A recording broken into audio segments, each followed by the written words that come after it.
টাকা না দিলে প্রাণ নাশের হুমকি। আবারও কাটমানি নেওয়ার অভিযোগ উঠল তৃণমূল ব্লক সভাপতি সৈয়দ কালিমুদ্দিন ওরফে বাপ্পার বিরুদ্ধে। বাড়ি করতে গেলে 15 লক্ষ টাকা দিতে হবে তৃণমূল কংগ্রেসের ব্লক সভাপতিকে, না হলে কোনোভাবেই বাড়ি করতে দেওয়া হবে না, এমনই অভিযোগ জানালেন ক্ষুদ্র ব্যবসায়ী শেখ মাইনুদ্দিন। কিন্তু পুরো বিষয়টি অস্বীকার করেছেন তৃণমূল ব্লক সভাপতি। ঘটনাটি পূর্ব বর্ধমান জেলার মাধবদীহি থানার অন্তর্গত রায়না 2 পঞ্চায়েতের আলমপুর এলাকার। উল্লেখ্য, আলমপুর গ্রামে স্থায়ী বাসিন্দা শেখ মাইনুদ্দিন হোসেন 2017 সালে আলমপুর হাই স্কুলের সন্নিকটে 10 কাঠা জমি কেনেন বাড়ি তৈরি করার উদ্দেশ্যে।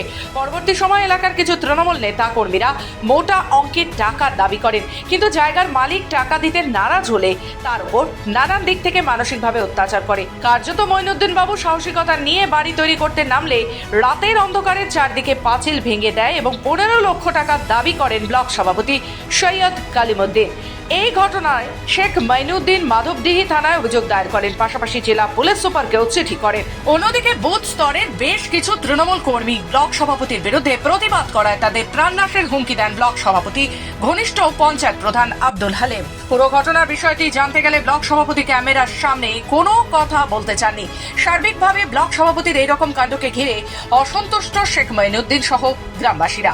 কারণটা হচ্ছে আমি যে ব্লক সভাপতি হিসেবে টাকা দিতে বলে, তাই আমার নামে রেকর্ড, আমার নামে জায়গা, হ্যাঁ আমি ভিডিও অফিসে আমি অভিযোগ করেছি, ভিডিও গ্রিন সিগন্যাল দিয়েছে, ভিডিও বিএলআরকে যে সেখান থেকে দেওয়ার পরে আমি বাড়ি করতে যাচ্ছি, আমি বাড়ি করতে পারছি না। সমস্যাটা কোথায়? হ্যাঁ, সমস্যাটা কোথায়?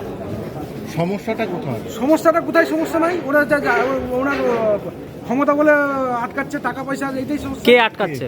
সৈয়দ কালিমুদ্দিন বাপ্পা। কি করে সে? তার সাথে প্রধান জড়িত আছে, প্রধান যে শেখ আব্দুল হালিম, সে হচ্ছে এনওসিটা দিচ্ছে না। আটকাওয়ার কারণটা কি? আটকার কারণ টাকা। মানে বাড়িটা উনি জায়গাটা কেনেন 2017 সালে। 23 সালে উনি বাড়ি করবে বলে পরিকল্পনা করেন।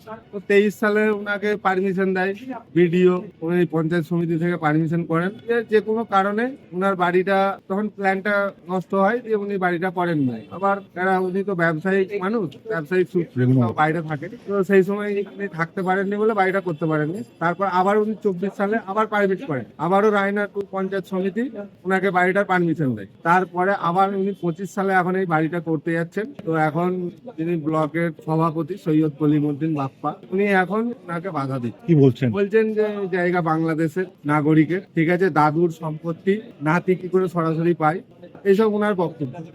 এমনকি যেসব যারা ওই লোকাল যেসব লোক আছে, স্থানীয় লোক, মঈনুদ্দিনের বক্তব্য যে আমাকে একই দাগে কেউ যদি বাড়ি করে থাকে, একজন আদিবাসী, একজন আমাদের মাধবদীহি গ্রামেরই উনি বাড়ি করে আছে।